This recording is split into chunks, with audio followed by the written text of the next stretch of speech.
നമസ്കാരം. Alpha palliative daily ന്യൂസിലേക്ക് സ്വാഗതം. പ്രധാന വാർത്തകൾ.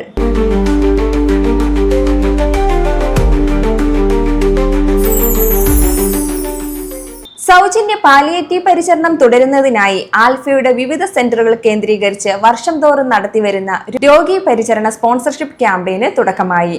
എടമുട്ടം ആൽഫ തറവാട്ടിൽ നടന്ന ചടങ്ങിൽ ചാവക്കാട് സെന്ററിനു വേണ്ടി സെക്രട്ടറി PC മുഹമ്മദ് കോയ, ചാലക്കുടി സെന്ററിനു വേണ്ടി സെക്രട്ടറി ഉഷാദേവി, ട്രഷറർ ലീല പൗലോസ്, അന്തിക്കാട് സെന്ററിനു വേണ്ടി വിൻസെന്റ് K വർഗീസ് എന്നിവർ, ക്യാമ്പയിൻ കമ്മിറ്റി ജോയിന്റ് കൺവീനർമാരായ KA Khadeeja B, VJ Thomson എന്നിവരിൽ നിന്ന് കൂപ്പണുകൾ ഏറ്റുവാങ്ങി.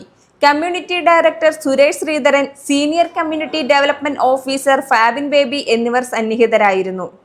ആൽഫ ചേലക്കര സെന്റർ വാർഷിക പൊതുയോഗം നടത്തി. പ്രസിഡന്റ് ഗോപി ചക്കുന്നത്ത് അധ്യക്ഷത വഹിച്ച യോഗത്തിൽ സെക്രട്ടറി ഗോപിനാഥൻ നായർ, ട്രഷറർ അജിത് താണിക്കൽ എന്നിവർ റിപ്പോർട്ടുകളും വരവ് ചെലവ് കണക്കുകളും അവതരിപ്പിച്ചു. Physiotherapist Lini, nurse in-charge Indira Unnikrishnan എന്നിവർ മെഡിക്കൽ റിപ്പോർട്ട് അവതരിപ്പിച്ചു. ആൽഫ ചെയർമാന്റെ നിർദ്ദേശപ്രകാരം ഫിസിയോതെറാപ്പി കേന്ദ്രത്തിന്റെ വിപുലീകരണം നടത്തിയെന്നും കിടത്തി ചികിത്സ അടക്കം നൽകാൻ കഴിയുന്ന രീതിയിൽ സെന്ററിന്റെ പ്രവർത്തനം വിപുലീകരിക്കാൻ ലക്ഷ്യമിട്ടു കഴിഞ്ഞുവെന്നും പ്രസിഡന്റ് യോഗത്തെ അറിയിച്ചു.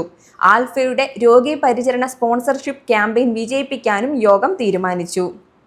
SAPCയുടെ നേതൃത്വത്തിൽ വിവിധ ജില്ലകളിൽ നടത്തുന്ന രോഗി പരിചരണത്തിനായുള്ള ഒരു ദിവസത്തെ വൺ-ഡേ ECS സ്പോൺസർഷിപ്പ് ക്യാമ്പയിന് നാളെ തുടക്കമാകും.